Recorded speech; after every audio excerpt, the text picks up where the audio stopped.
Qu'est-ce que fait une cellule en fait ? C'est une usine. Elle fabrique des protéines, des structures, des membranes, des anticorps. Et donc, quand il y a du sucre, trop de sucre dans le sang, il y a certaines de ces protéines qui vont se marier avec le sucre. C'est ce qu'on appelle la glycation. C'est le premier effet du vieillissement. AVS avec Philippe Robichon. AVS à votre santé. Alors on fait pas le pont, on est sur le pont, un chouïa en retard, mais nous sommes là pour un partage de connaissances avec le docteur Réginald Alouche. Comment ça va, docteur ? Écoutez, ça va très bien. Quand je viens ici, je suis très heureux d'être ici. Bien, vous êtes venu avec votre nouveau bolide. Oui. Ça m'a pris, j'avais 16 ans et ça m'a jamais quitté. Ouais, mais celle-là, c'est une neuve, c'est pas... Ah oui, c'est une neuve, c'est pas une de mes anciennes. Ouais. Parce que je suis collectionneur, voilà. Je ne peux pas vous en dire plus. Voilà.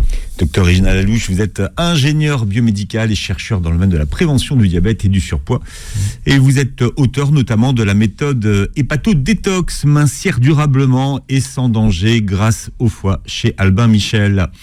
Alors, on est en direct le mercredi de l'Ascension. On va revenir quelques semaines auparavant où vous nous avez parlé dans cette précédente émission, docteur Alouche, du sucre qui nous faisait vieillir, notamment grâce à une réaction chimique, la glycation. Alors, on rappelle pour tout le monde ce que c'est que la glycation. Eh bien, écoutez, c'est simple, c'est que dans votre sang, vous avez une glycémie, vous avez du sucre circule, c'est la glycémie à jeun. Il faut toujours du sucre parce que sinon on peut tomber dans un malaise et voire un coma.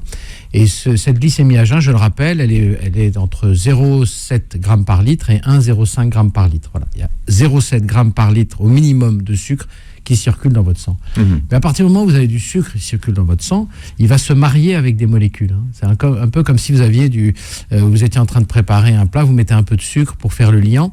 Eh bien, il va se lier avec des molécules, il va se lier avec des protéines, il va mettre un petit bout de sucre au bout des protéines, et donc il va modifier l'action des protéines. C'est assez simple à comprendre. Alors quand il y en a juste entre 0,7 g et 1,05 g par litre, qui est la normale, il y a effectivement une petite glycation. D'ailleurs, elle est tellement évidente que pour tous les gens qui font des tests et des bilans sanguins, vous savez qu'on mesure deux choses. La glycémie à jeun, c'est-à-dire celle que vous avez dans le sang et qui circule et qui est régulée par le foie.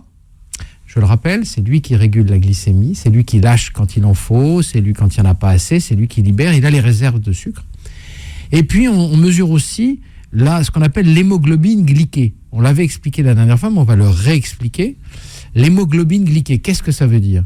Dans le sang, vous avez des globules rouges qui transportent l'oxygène. C'est pour ça qu'ils sont rouges, parce qu'il y a de l'oxygène. D'ailleurs, quand il n'y en a plus, quand ils ont délivré leur oxygène aux organes, eh bien, la couleur du sang est un peu plus foncée parce qu'il y a moins d'oxygène. Cette hémoglobine, il y a une partie de l'hémoglobine. Donc, hémoglobine, ça se note HB. Hémoglobine, c'est assez simple à comprendre. Et puis il y a une fraction de cette hémoglobine, parce que c'est une grande molécule, qui s'appelle la fraction A1C. Celle-là, c'est celle-là qui est chargée de se marier avec le sucre. D'accord ? Et donc, quand elle se marie avec le sucre, on mesure l'HB A1C, c'est-à-dire la fraction A1C de l'hémoglobine. Voilà. Et c'est ça que vous voyez sur les résultats de vos analyses. Exactement. Et cette hémoglobine glyquée, eh bien, on l'appelle aussi glyquée, glycosylée, HB1C, c'est ces noms. Eh bien, elle doit être toujours inférieure à 5,7%. Elle se mesure en pourcentage. Voilà. Donc 5,7%, c'est le maximum de la fraction A1C de l'hémoglobine qui est mariée avec du sucre. Voilà. Alors pourquoi c'est intéressant ? Tout simplement parce que le globule rouge qui circule dans votre sang, il dure à peu près 3 mois.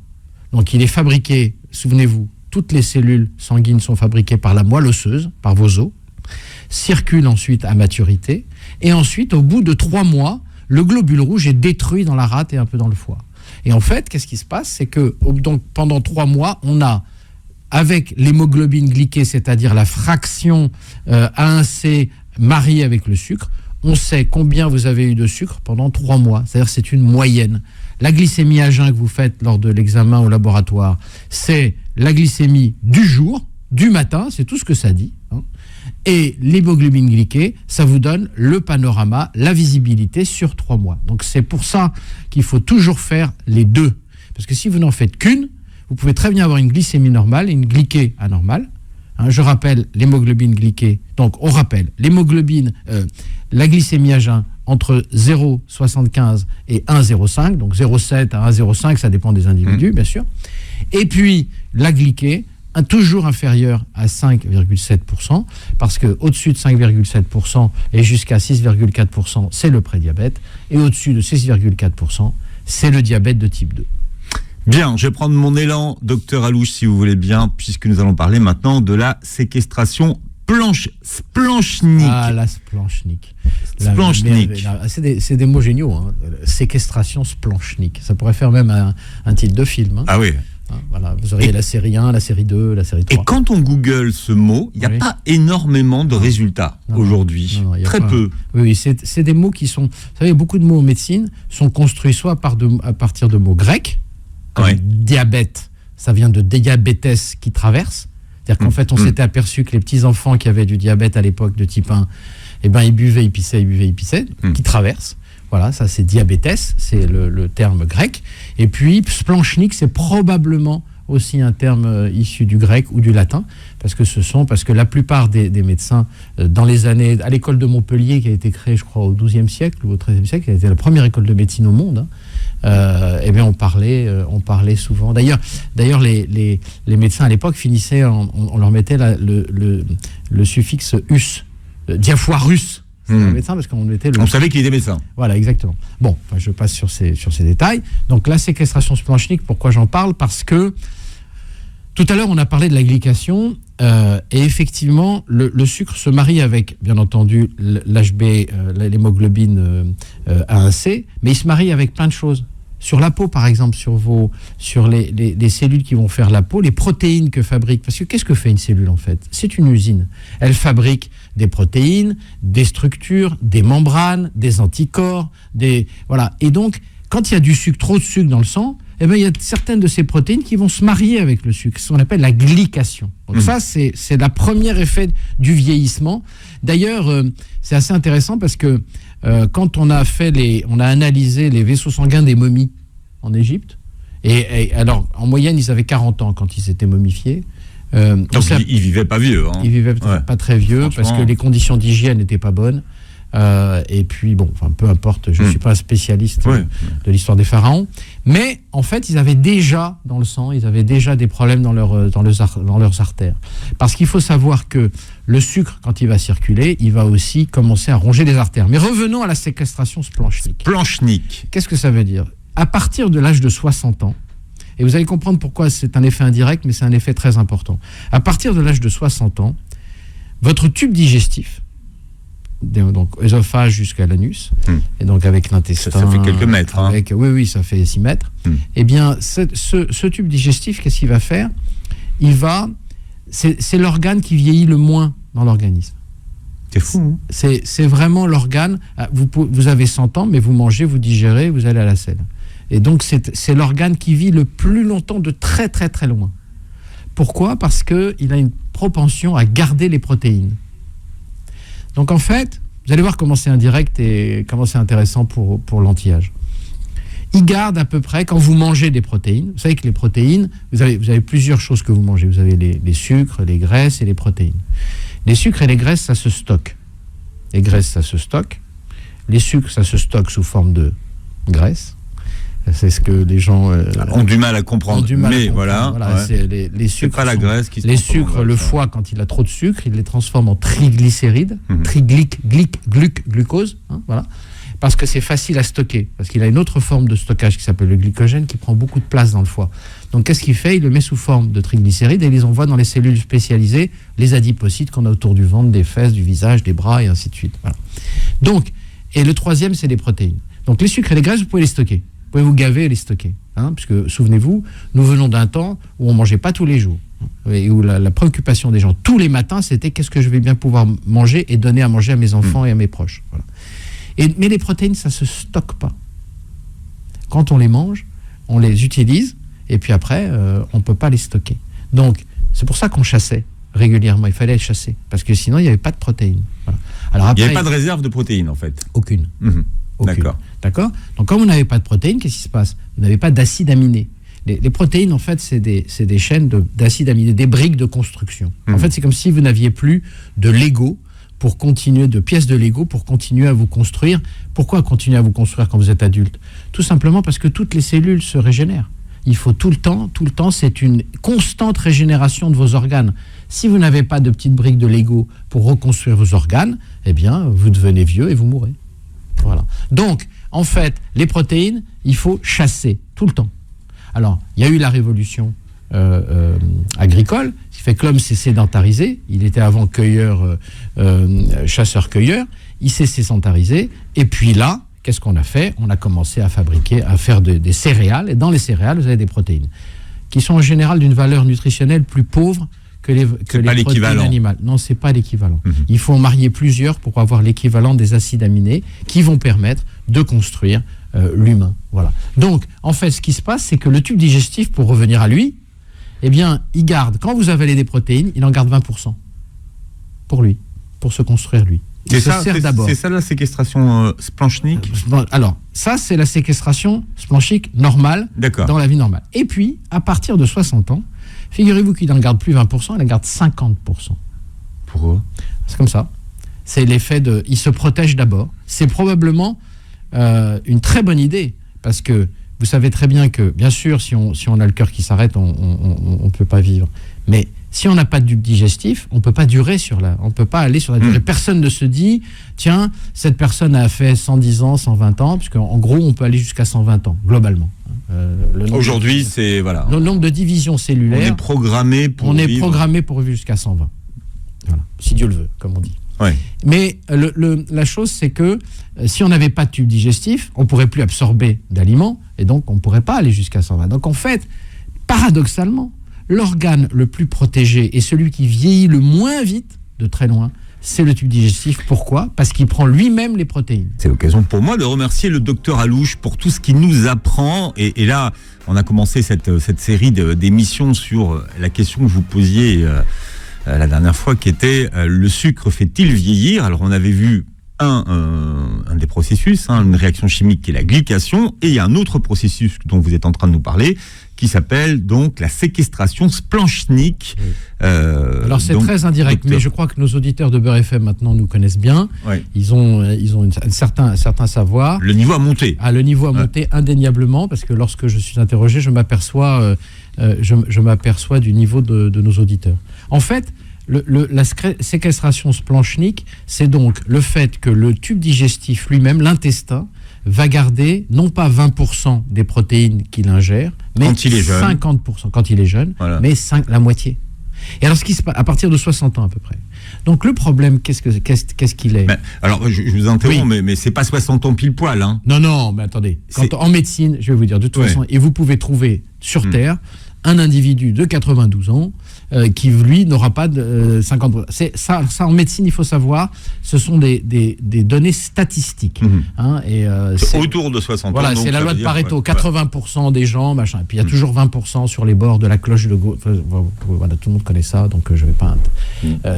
c'est les mathématiciens qui connaissent bien ce processus, mais en gros, on peut dire que 80% des gens sont comme ça. Donc, la séquestration splanchnique, c'est que à partir de 60 ans, on va dire comme ça, vous allez garder 50%, votre tube digestif va garder 50% des protéines. Je vous rappelle, les protéines, ce sont des éléments qui sont issus soit des viandes, œufs, poissons, soit aussi qui viennent des céréales, même si elles sont plus pauvres en acides aminés, mais en acides aminés essentiels, on ne va pas rentrer dans le détail, mais à ce moment-là, le tube digestif, lui, pour se sauvegarder, il va en garder la moitié. Et ça, c'est un vrai problème. Pourquoi ? Parce que parallèlement, il y a deux autres processus. Le premier, c'est que, on le sait tous, à partir de 60 ans, souvent on a moins envie de manger de la viande et des protéines. C'est-à-dire qu'on n'a plus vraiment de goût pour ça. Et c'est là où le sucre intervient. C'est-à-dire qu'on va avoir tendance à aller plus vers les féculents. Qui, je le rappelle, les féculents, le riz, les pâtes, les pommes de terre, sont des sucres. D'accord ? Alors bien entendu, si on les cuit beaucoup, c'est du sucre pur, c'est comme si vous aviez du sucre en poudre. Si vous les cuisez normalement, dites al dente, vous en aurez un peu moins. Enfin, vous aurez un effet un peu inférieur. Mais en fait, on va commencer à remplacer avec l'âge. C'est ce que vous appelez la rétrogradation, ça ? Non, la rétrogradation, c'est autre chose. C'est que quand vous faites un plat de pâtes trop cuites, si vous voulez que... Vous savez que des pâtes trop cuites, c'est comme si vous mangez du sucre. ils ont un index glycémique, une charge glycémique très importante. D'ailleurs, on reviendra sur la notion de charge et de la santé du cœur. Et lorsque vous mettez ces pâtes au réfrigérateur pendant la nuit, l'amidon va refaire un peu les liens. Pourquoi ? Parce que quand vous cuisez trop, l'amidon, qui est une chaîne de plusieurs centaines de milliers de sucres attachés, lorsque vous les cuisez, la cuisson coupe les liaisons. Donc quand vous allez manger ça, eh bien, vous allez manger des molécules de glucose déjà détachées. Donc il n'y a plus de travail et le sucre va passer directement dans le sang. Alors que si vous cuisez pas trop, quand vous allez les avaler, il va falloir du temps pour l'organisme pour couper les sucres et les intégrer. Donc la sécrétion de l'insuline, cette hormone qui se déclenche dès que le sucre arrive, elle va être plus douce que si vous mangez des pâtes trop cuites. Donc la rétrogradation de l'amidon, c'est quelque chose qui se produit après 6 heures dans le réfrigérateur. Et lorsque vous pouvez faire à ce moment-là une salade de pâtes, vous les réchauffez un petit peu et vous aurez baissé l'index glycémique. C'est une très bonne question. Idem pour les salades de pommes de terre ?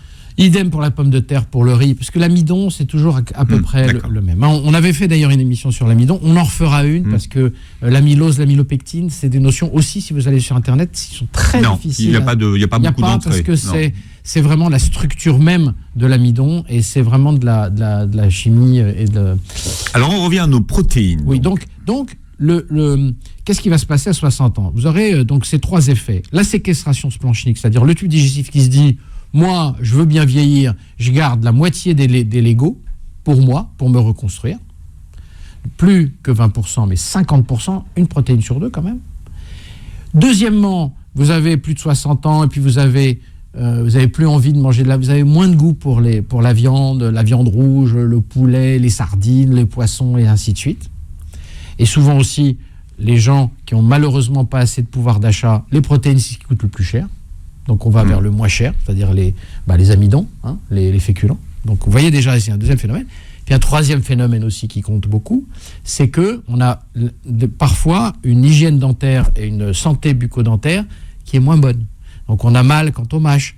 On n'a pas, là aussi c'est une question de moyens. On n'a pas eu les moyens pour se mettre des implants, pour faire truc. Donc on a des appareils parfois décomplets qui tiennent pas très bien. Et c'est compliqué de mâcher de la viande, en tout cas. Et exactement. Donc on va privilégier tout ce qui est plutôt mou. Et les féculents, c'est mou. La pomme de terre, on l'écrase, on fait de la purée. Les pâtes, c'est mou. Le riz, c'est mou. Donc en fait, on va avoir tendance à aller plus vers ça que vers des chairs qu'il va falloir mâcher, mastiquer, et ainsi de suite. Donc ces 3 phénomènes font qu'on arrive à manger moins de protéines. Et moins de protéines, c'est ce qu'on appelle la sarcopénie. Là, c'est un nom comme ça, sarcopénie. Pénie, pas assez, sarco. Donc on a moins de protéines. Et en fait, normalement, on doit manger entre 0,7 et 0,9 grammes par kilo de poids de protéines. Par jour. Quand on est plus âgé, à partir de 60 ans, il faut manger 1,2 grammes par litre, donc à peu près 30% de plus. Et ça, c'est une information qui est importante parce que les personnes âgées ont tendance à moins manger de protéines, quitte à en manger plus du tout d'ailleurs. Et exactement, parce qu'il y a les 3 facteurs. Le goût qui commence à devenir moins réactif aux viandes et ainsi de suite. Deuxièmement, la séquestration splanchnique. Troisièmement, le remplacement par les sucres. Et même quatrièmement, le problème des dents. D'ailleurs, à ce sujet, je dois dire qu'il y a très très peu d'informations sur le problème de la plaque dentaire. La plaque dentaire, c'est ce qu'on appelle le tartre. Vous savez, le tartre qu'on a dans la bouche quand on ne fait pas de détartrage. C'est ce qu'on voit dans les publicités. Voilà. Le détartrage, c'est extrêmement important. Pourquoi ? Parce que vous verrez le lien avec le foie. Il y a un lien avec le foie. C'est que dans cette plaque dentaire, vous allez avoir des germes qui vont se développer. Ça fait partie de la flore bactérienne buccale qui vont se développer et qui sont en général des germes inflammatoires, plutôt des grammes moins, donc des germes inflammatoires, des bactéries inflammatoires. Et tous les jours, vous allez les avaler. Vous allez en avaler des milliards. Elles vont aller où ?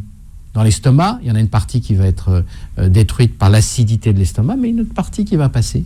Et elle va aller changer l'écologie locale de votre tube digestif. Souvenez-vous, on a 10 fois plus de germes dans notre tube digestif que de cellules dans notre corps. Donc c'est un vrai écosystème que nous hébergeons dans le tube digestif. Donc vous enflammez le tube digestif à cause de cette voilà. Cette plaque dentaire. Cette plaque dentaire. Et à ce moment-là, cette inflammation va dans le foie. Et quand le foie est inflammé, eh ben, il fait moins son travail, et particulièrement lequel ? Celui de réguler la glycémie. Donc vous voyez comment un truc simple. Donc, message à nos auditeurs, vraiment message à nos auditeurs, faites attention à vos dents. Brossez-les avec une brosse électrique matin et soir, 2 minutes. D'accord ? Parce que ça, d'abord, ça vous fera économiser beaucoup d'argent, parce que vous savez très bien que faire des couronnes, mettre des implants, ça coûte très cher. Non pas parce que le dentiste est très bien payé, tout simplement parce qu'il faut une infrastructure, il faut un bloc de chirurgie, les matériaux coûtent très cher, les céramiques et ainsi de suite. Et donc, vous allez économiser beaucoup d'argent. Mais surtout, vous allez pouvoir mâcher des protéines. Et si vous mâchez des protéines, vous augmentez et vous diminuez donc les sucres. Et à ce moment-là, vous avez une espérance de vie qui va rallonger. Vous voyez comme quoi des petits détails. Et quand vous allez chez votre dentiste, parce que le détartrage, c'est un travail difficile quand même. Il ne faut pas que ce soit un détartrage de 5 minutes aux ultrasons. Il faut que ce soit un détartrage qui va durer entre un quart d'heure et une demi-heure. Et demandez-lui d'ailleurs de vous mettre une petite crème anesthésiante, parce que souvent les gens n'y vont pas parce que ça fait mal, les ultrasons, ça peut faire mal.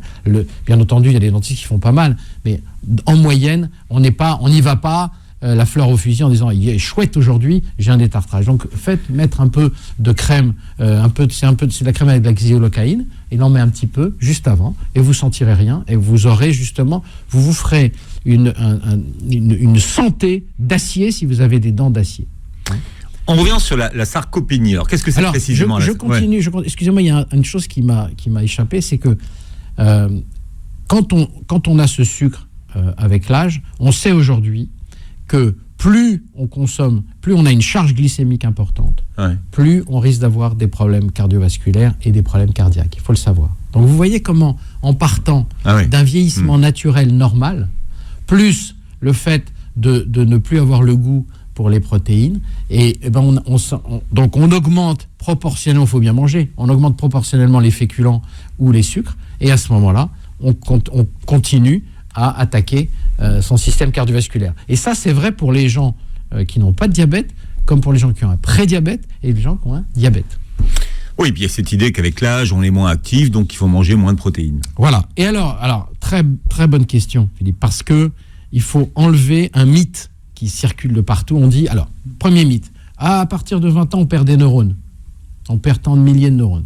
Alors, longtemps, c'est ce qu'on nous a dit, jusqu'à ce qu'on découvre. Okay. Non. Donc on en refait des neurones, parce que si on s'exerce, on fait des neurones. Puisque, en fait, le cerveau, c'est un élément extrêmement plastique, au sens de la plastique, de la pâte à modeler. Si vous lui demandez des choses, il va les faire.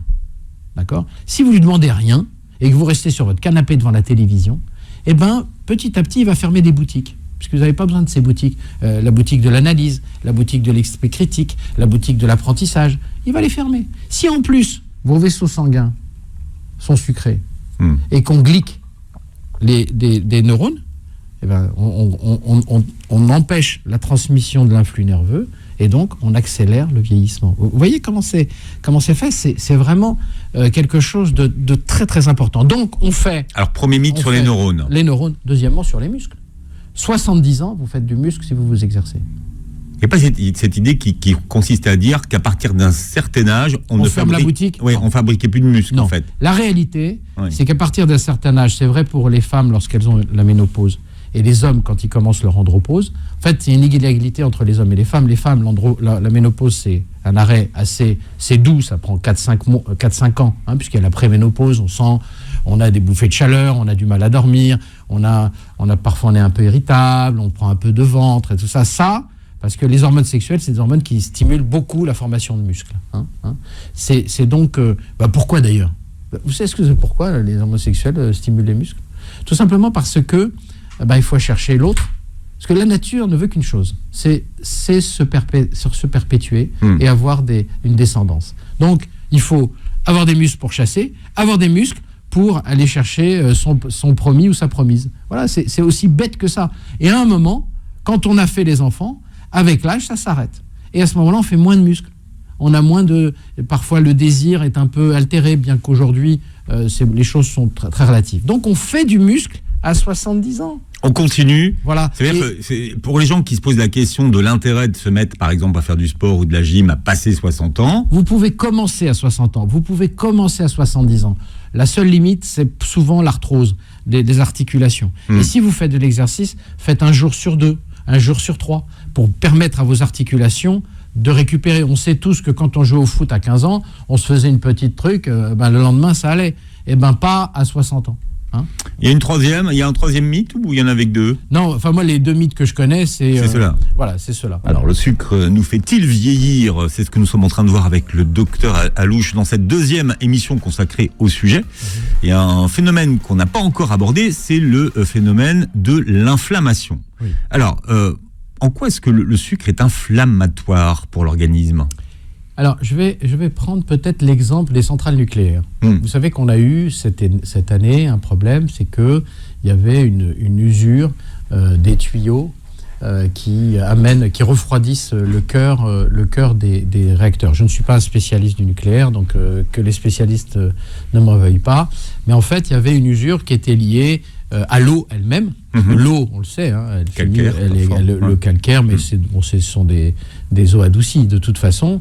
Mais il y a aussi dedans des impuretés qui font qu'à la limite, il y a une corrosion des tuyaux. Eh bien, c'est exactement la même chose chez l'homme. C'est-à-dire que le sucre en lui-même, il est inflammatoire. Alors, ça vous paraît un peu fou, mais c'est pas fou. On a besoin de cette glycémie à jeun pour rester en vie. Mais on a besoin d'oxygène aussi. Et pourtant, l'oxygène qu'on respire, elle est oxydante. Donc, c'est nécessaire. Si on était resté au fond des mers avec les vapeurs soufrées des volcans, vous savez qu'on a dans nos cellules, vous savez que dans les acides aminés essentiels, ils sont tous soufrés. C'est-à-dire que c'est tous des acides aminés. Pourquoi ? Parce qu'à l'époque, dans l'évolution, quand il y avait des bactéries qui vivaient au contact de ces sources d'eau chaude soufrées au fond des mers, eh ben, il fallait absorber le soufre. Eh ben, on a gardé ça dans le cadre de l'évolution. Donc on a les acides aminés essentiels sans lesquels nous ne pouvons pas vivre sont dits soufrés. D'accord. Mais donc l'oxygène use aussi.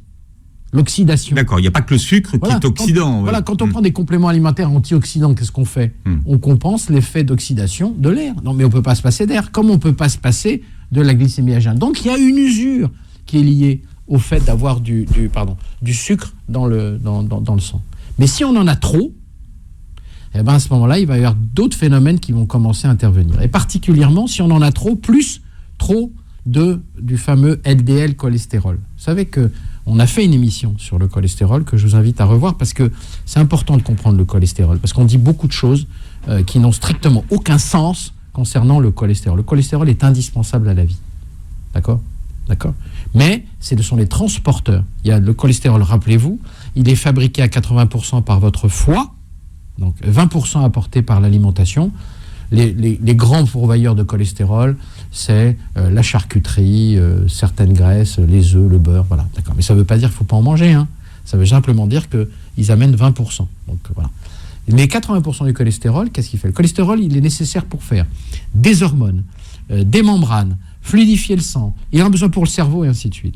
Donc ce cholestérol, il est transporté en dehors du foie, il a un transporteur, il a une poste, il a un livreur Amazon, hein, vous savez, et il prend ce cholestérol et il les amène un peu partout.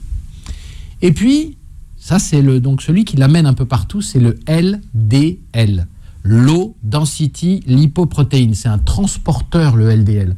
C'est pas le mauvais ou le bon. C'est le transporteur. Votre livreur, il n'est pas mauvais ou bon. Votre facteur, il n'est pas mauvais ou bon. Il vous amène du courrier ou il vous amène des marchandises. Vous dites ça parce que longtemps, on a dit que c'était le mauvais. Voilà, le mauvais. Ensuite, vous avez l'autre, celui qui est chargé de ramener le cholestérol utilisé au foie. Et le cycle continue, puisque l'homme, c'est un cycle continu. D'accord ? Eh bien, il se trouve que si vous avez trop de LDL et pas assez de HDL, c'est-à-dire qu'on vous livre beaucoup et on ne vous en ramène pas assez. Donc vous comprenez que où reste le cholestérol ? Il reste dans les organes et il reste dans les vaisseaux sanguins. Voilà. Et comme il reste dans les vaisseaux sanguins, à ce moment-là, il va provoquer le vieillissement accéléré de vos tuyaux. Et quand les tuyaux commencent à vieillir, eh bien, ils amènent moins de sang. Ouais. Alors, on a Malika qui attend au standard. Malika, bienvenue. Oui, bonjour, Philippe, bonjour, docteur. Moi, c'est juste une question, parce que là, j'ai 57 ans, et donc, J'ai pas de retour. au niveau du sucre... Allô? Alors, attendez, parce que juste Malika, on va juste, voilà, on est en Merci train juste beaucoup. de donner du son au docteur Ralouche, qui maintenant a du son D'accord. et qui Oui. vous entend parfaitement. Malika, vous avez donc 57 ans, Oui. et au niveau du sucre, quoi? Oui, j'essaie de perdre du poids, parce que je suis très en surpoids. Et là, j'ai commencé il y a, on va dire, quelques semaines. Donc, depuis longtemps, j'ai enlevé le sucre du café, les pâtisseries, je mange pas les sodas, tout ça. Mais je crois que j'ai trop supprimé, puis en fin de journée, j'ai comme des vertiges, c'est-à-dire que j'ai un manque de sucre. Il faut que... Donc là, je me jette sur n'importe quoi pour que ma glycémie remonte. Oui, Est-ce Malika, qu'il y a ça des choses ou c'est pas, c'est ça? ça c'est caractéristique. Ouais, c'est ça que je vais peut-être- Si vous voulez, il ne faut pas que lorsque vous faites une intervention comme ça alimentaire, il ne faut pas qu'elle soit trop restrictive pour une bonne raison. Et vous allez comprendre. Ouais. C'est que Ouais. le sucre permet de fabriquer de l'énergie, de l'ATP. Hein, vous souvenez-vous que le sucre, c'est pas le carburant, c'est ce qui permet de fabriquer de l'énergie. Et ce sucre, il vous en faut un minimum pour pouvoir pratiquer l'exercice physique. Parce que c'est l'exercice physique et vos muscles qui vont brûler le sucre. Si vous faites un régime trop restrictif, D'accord. qu'est-ce qui va se passer? L'organisme va se dire, oh là là, j'ai plus mes calories, donc ce que je vais faire, je vais manger mes muscles. Et vous allez manger vos muscles. Donc déjà, vous allez être fatigué. Vous allez avoir une sorte d'épuisement. Ouais. Le soir, vous avez qu'une envie, c'est d'aller vous coucher. Et donc, ce qu'il faut, Exactement, en oui, fait, c'est vrai. c'est un véritable équilibre. Il faut que les sucres, vous les mangiez sous forme de pain, par exemple, ou de féculents, mais plutôt, c'est paradoxal, le matin et à midi. Parce que vous allez les brûler, parce que vous allez marcher, parce que vous allez vous occuper de vos enfants, parce que vous allez travailler, parce que aussi, vous allez avoir une activité physique. Et le soir... Non, juste- le problème, moi, Oui. c'est que c'est vrai que peut-être que je deviens un peu sédentaire, là. J'arrive plus à bouger. Pourquoi vous devenez sédentaire, Ouais, Malika? le matin, je sais pas. Peut-être qu'après, il y a un cumul de tous mes problèmes qui me reviennent et j'ai envie de rien faire. Je Oui. baisse les bras, tout ça, donc je fais rien. Oui, alors, c'est très important ce que vous dites. Il y a plusieurs choses dans votre propos. Ouais. Le premier, c'est que si vous avez des pensées récurrentes et que vous êtes angoissé parce que votre situation familiale, votre situation financière est compliquée, je vais vous dire une chose qui est peut-être facile à dire, moins facile à faire. Les problèmes, c'est pas comme les clés, on les perd jamais. Donc, que dans une journée, ah oui, les clés, vous pouvez les perdre. Les problèmes, je vous rassure, vous les aurez, d'accord. Donc, si vous vous autorisez dans la journée à avoir une espèce de fenêtre pendant 2 heures où votre cerveau va vous ficher la paix, parce que vous êtes probablement quelqu'un qui mesurait toujours les problèmes que peuvent engendrer les problèmes. Vous savez, c'est souvent des gens comme vous, les arborescents, on les appelle. C'est-à-dire qu'ils voient toutes les possibilités et souvent les mauvaises possibilités, et du coup, ça les arrête dans leur vie. Il faut que vous changiez ça. Exactement, oui, je Il faut pense que comme vous changiez ça. Ouais. Il faut que aussi, vous ne soyez pas trop perfectionniste, parce que souvent, quand on est trop perfectionniste, on se dit j'y arriverai jamais, et donc on n'y va pas. Et aussi, il faut s'autoriser des choses. Il faut que vous soyez gentil et sympa avec vous, parce que vous êtes probablement une femme sur le contrôle. Vous aimez bien contrôler les choses, et on vit dans un monde aujourd'hui où il est extrêmement difficile d'avoir un contrôle sur les événements. La preuve, c'est qu'il se passe tous les jours quelque chose, qui sont renforcés par des médias qui parfois mettent en exergue des choses qui ne devraient pas être mises en exergue, qui sont des faits divers, et qui rendent la vie absolument épouvantable pour les gens qui aiment le contrôle. Ils se disent, mais je vis dans quoi? Et ils arrêtent de vivre au fond. Ils n'arrêtent pas de vivre physiquement, ils arrêtent de vivre pour eux. Donc première chose pour vous, vous avez le droit d'être heureuse dans votre vie, et vous avez le droit de vous donner 2 heures dans la journée où vous laissez vos problèmes, comme vous posez vos clés. D'ailleurs, c'est un conseil que je peux vous donner. Pardonnez, c'est peut-être un peu facile et c'est un peu de la psychologie à 2 euros. Ouais, c'est vrai, mais ouais. vous prenez un symbole, un objet qui est pour vous symbolique de vos problèmes. Vous le mettez sur une petite coupelle dans votre entrée. Vous dites bon, ils sont là, je les pose, d'accord. Je vais faire ma vie. De toute façon, je les reprendrai tout à l'heure. Et essayez d'avoir des gestes symboliques. Vous savez, dans les religions, il y a souvent des gestes symboles comme ça, qui sont des gestes qui au fond ne riment, pourraient pour les gens extérieurs dire mais ça sert à quoi de faire ça, de faire là, mais qui sont extrêmement importants pour pouvoir être en contact avec son créateur, pour être en contact avec soi-même, pour pouvoir méditer. Et il faut que ces gestes symboliques, donc posez cet objet sur une coupelle où vous vous dites ben voilà, et je vais me donner 2 heures.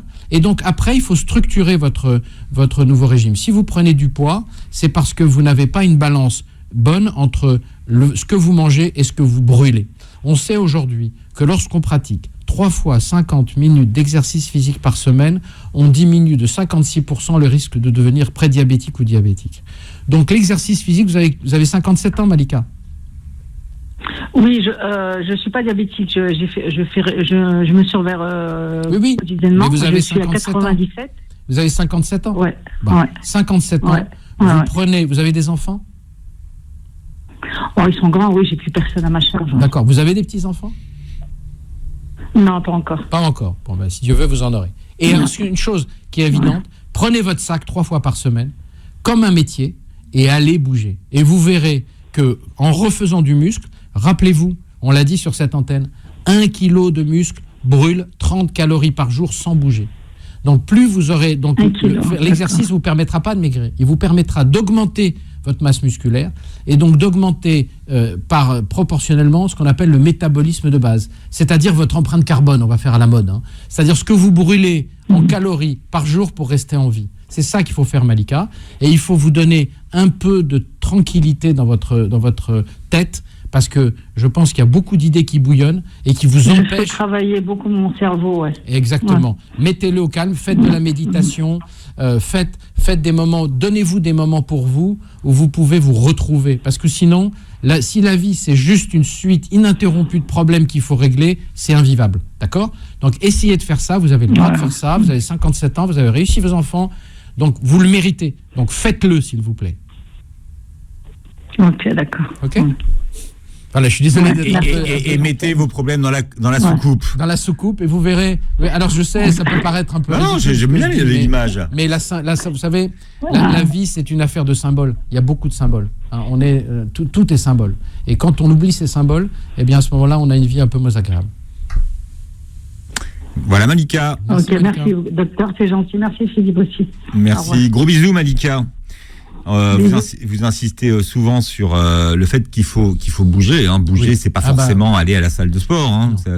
Bouger, ça peut être monter des escaliers. Par exemple, vous habitez au 5e étage, vous prenez l'ascenseur, ne prenez pas l'ascenseur. Montez les escaliers, ne les descendez pas. Parce qu'avec l'âge, on a des problèmes aux genoux. Et si on descend les marches, à ce moment-là, on va taper sur des surfaces qu'on appelle patellaires. Hein, et à ce moment-là, ça fait mal. Mais montez-les, ne les descendez pas. Si vous faites ça tous les jours, c'est un véritable exercice, les escaliers. Hein. C'est ce qu'il y a de mieux. D'ailleurs, vous verrez que souvent, j'ai des patients qui disent « Oui, mais quand je fais de l'exercice, mais quand je monte les escaliers, je suis essoufflé. » Vous savez pourquoi ?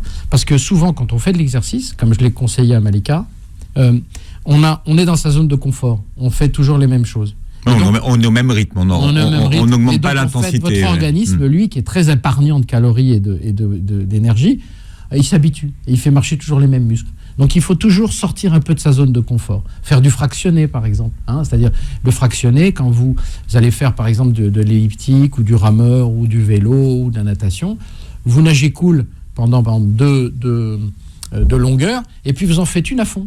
Et puis vous refaites 2-3 longueurs pour vous reposer, et ainsi de suite. Le fractionné, c'est excellent pour perdre du poids, c'est excellent pour consommer du sucre. Donc, il faut bouger. Ah oui. Et 3 fois par semaine, ce que vous disiez à Malika, hein, c'est 3 fois. Voilà. 3 fois 50 minutes, ça fait, bon, on va dire 3 heures. Voilà. Si vous faites un peu de composition corporelle, sachez qu'on a en moyenne 80% d'os, d'organes et de muscles. D'accord. 20% de gras. Voilà. 5, 10, 15, 20, 25, 30, on s'en fiche, en moyenne. Si vous n'utilisez pas ces 80%, ben qu'est-ce qui se passe ? L'homme, il a été fait comme ça, pourquoi ? Pour courir, pour chasser, pour travailler. Enfin, travailler après, c'est un symbole, mais en fait, pour bouger. S'il ne bouge pas, c'est 80%. C'est comme si vous étiez une entreprise qui n'utilise pas 80% de sa ressource et de son personnel. Ben, elle ne tiendra pas longtemps. Voilà. Donc, bouger, ça n'est pas incantatoire, voilà, c'est pas performatif, vous bougerez et alors c'est la réalité de la vie. C'est comme ça que ça a été fait. Docteur Réginald Alouche sur Beurre FM. Alors je rappelle que la méthode Hépato-Détox, mincir durablement et sans danger grâce au foie, est chez Albin Michel. Vous pouvez vous le procurer. Vous réécouterez l'émission en podcast sur beurrefm.net et sur toutes les plateformes aujourd'hui de téléchargement où vous retrouvez les émissions de Beurre FM. Et vous verrez la vidéo sur YouTube que vous pouvez commenter. Vous pouvez poser vos questions au docteur Alouche sur la chaîne YouTube de Beurre FM. Merci Doc d'être là. Voilà, jeudi de l'ascension. Merci à la technique et merci à Philippe. Ah oui, parce que Faudil, lui aussi, s'est levé ce matin. Il est là. Pas de pont. C'était un plaisir de rouler ce matin dans Paris. C'est génial. Ah, absolument génial. C'est là où on voit que Paris que Anne Hidalgo est un bon maire. Très belle journée santé sur Beurre FM.